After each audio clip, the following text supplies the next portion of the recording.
Hi, this is Mike from Stagecoach Road Vintage Sewing Machine, and today we're going to look at a Kenmore tension assembly.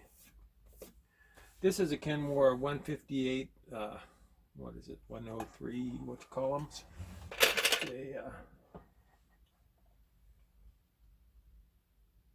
A, 158.10302.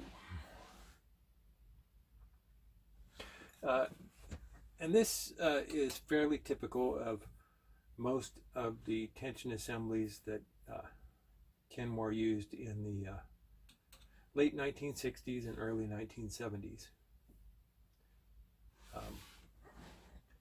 Note that over here is the check spring. The check spring snaps back when you lift it against its little stop there.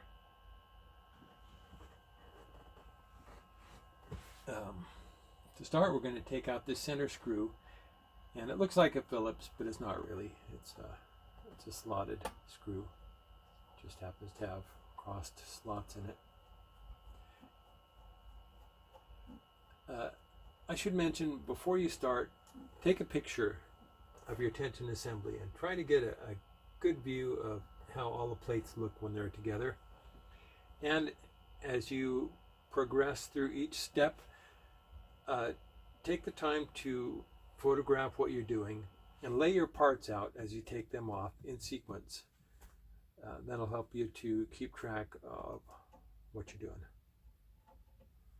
Okay, this is that screw that looks like a Phillips but isn't really. The knob comes off as an assembly of 3 pieces. There's the number dial in the center.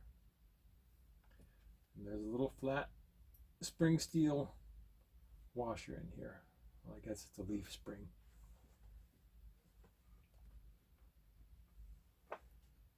And the knob has a little stop inside the front and another little stop inside the back, and they have different functions. We'll get to that. This is just a little flat chrome steel washer. And this is the piece that actually does the tension adjusting. This little star-shaped, kind of a cross between a washer and a screw, is threaded. And as you tighten it down, it's what puts tension or compression on your spring and compresses the tension discs, and that's what pinches your thread and gives you your drag. So screw that off. See, it's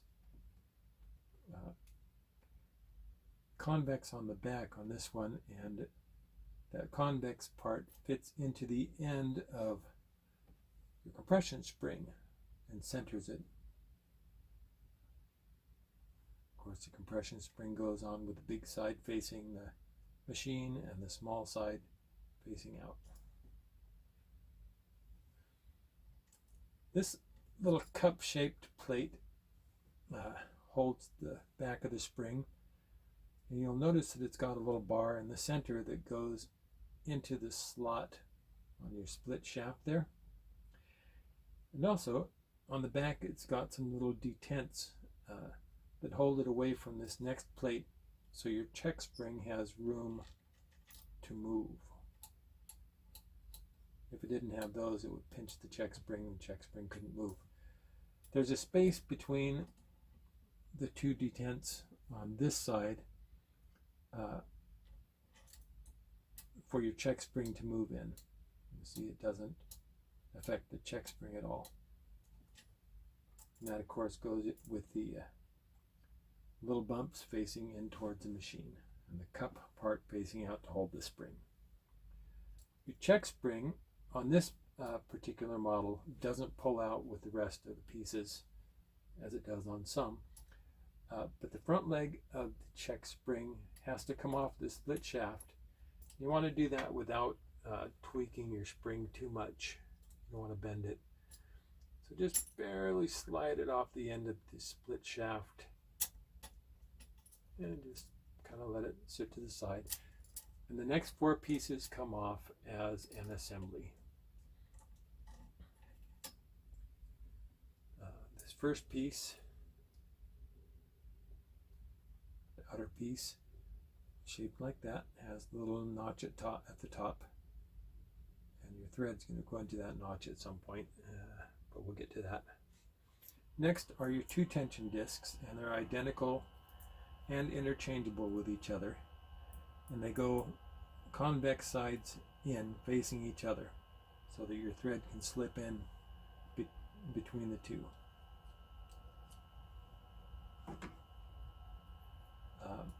And these are what we wanted to get at to clean, because you don't want any crud between them to hold them apart so there's not enough tension, and you don't want any little any rough spots to snag your thread. If you're breaking thread, that's one of the places you can look for a rough spot breaking the thread. And then the last piece is this thing. You would think after 25 years I would know the names of all of these parts, but hey, I spend most of my time in the workshop working instead of memorizing names. On the back of this piece there is a little tab, and here there's a corresponding slot that tab is going to fit into when you put it back on. Just gonna, when it slides on, it'll slide into that slot there. But as I said, the whole point of this exercise is to clean the inside of these, and I usually just take a little bit of steel wool. If you want, you can clean them with alcohol, but if you clean them with steel wool, that's usually plenty enough. Use the edge of your fingernail to feel for any rough spots. I'll pick it up right away. If you do find a rough spot where the thread's been, the polyester thread will actually wear grooves in metal parts. And on a rare occasion, you'll find a tension disc that's got a groove worn in it, or for some other reason, just a little burr on the metal. Take a piece of really fine sandpaper, and this is 600 grit, wet or dry. Just polish out those rough spots till it's nice and smooth. When you run your fingernail across it, you don't feel any grooves. If it's really bad, go online, go on eBay, and order a new pair. They're almost all the same over the different years and models. But if you go to buy some, either buy from the same type of machine, or have the seller measure them and tell you the outside diameter and the diameter of the inside hole. So you polish both of those pieces so they're nice and clean and smooth, and check for rough spots. And then you get to reassemble. Oh, while you have it all out like this, take a photo.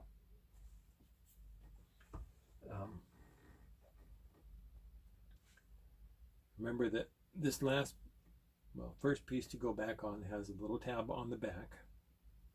Then your 2 tension discs go in, and again, the convex sides face each other so that your thread can slip in. And this piece with the notch on top goes on last. You slide those pieces on and make sure that the little tab goes into the notch. You have to get your check spring out of the way.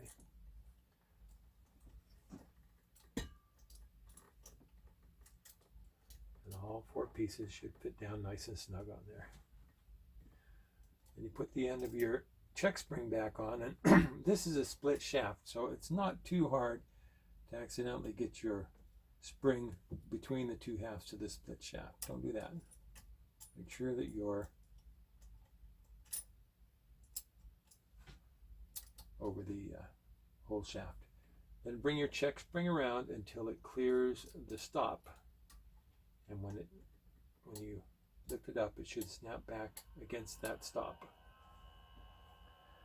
This little plate goes on again with the space, with the knobs facing in towards the machine, and the space between the knobs covering the travel of the check spring. Your compression spring goes on and the big side faces in and it fits into that cup there.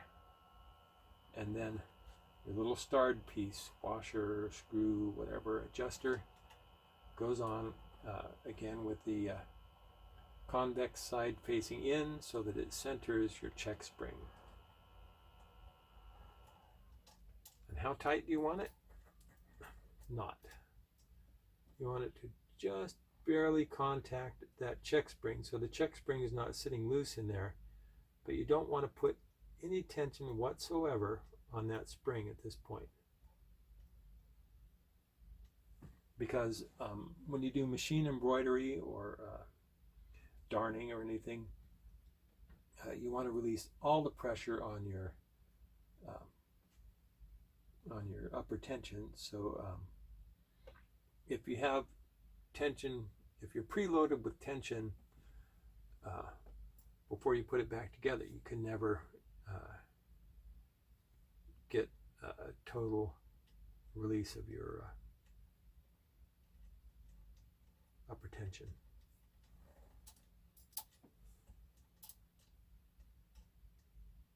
So you want to just contact that spring.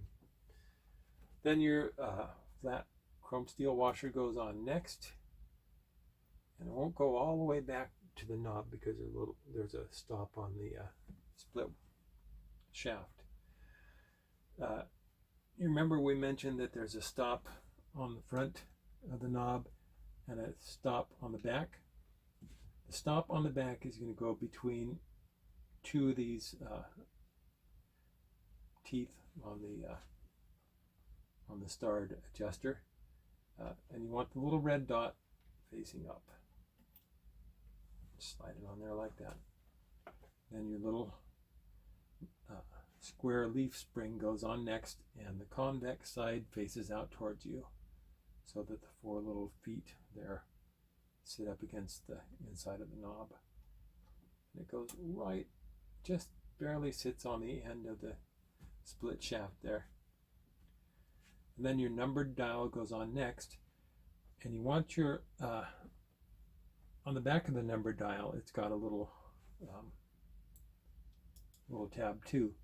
That little tab should be just barely to the left of your red mark. Then when you turn to 0,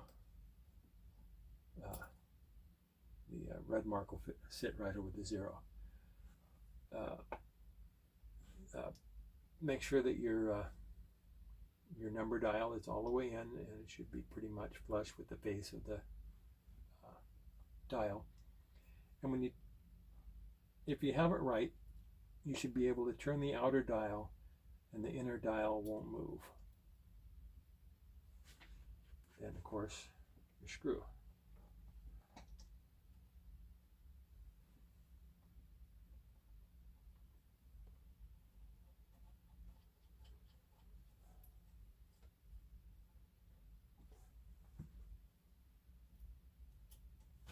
So if we have it right, there should be, when we have it on 0, there should be no tension at all on the thread.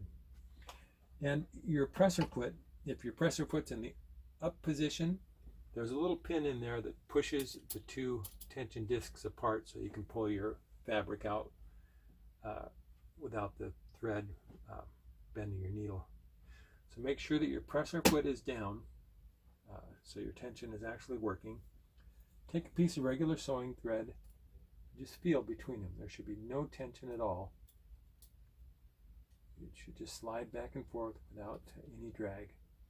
But then when you turn your tension up to 2 or 3, you should get just a nice little bit of tension, and that's just about enough for sewing with regular weight fabric and thread. If you're sewing really super light stuff, you might want to turn it down closer to 1. If you're sewing heavy stuff, you might want to turn it up a little. But no, that feels real good. I usually set the tension about there between 2 and 3. And this machine is ready to sew. So again, this is Stagecoach Road Vintage Sewing Machine, and right now we're in our winter location out in the Sonora Desert, and just loving it. It's a balmy 70-some degrees today, and just really pleasant. We get some wind sometimes, but today's a nice calm day. I'm really digging the new shop, built out of a 1966 Shasta trailer. So we can do sewing machine restoration out here in the desert. So wherever you are, enjoy your ice and your snow and your rain and your mud. This is Stagecoach Road Sewing. Thanks for watching.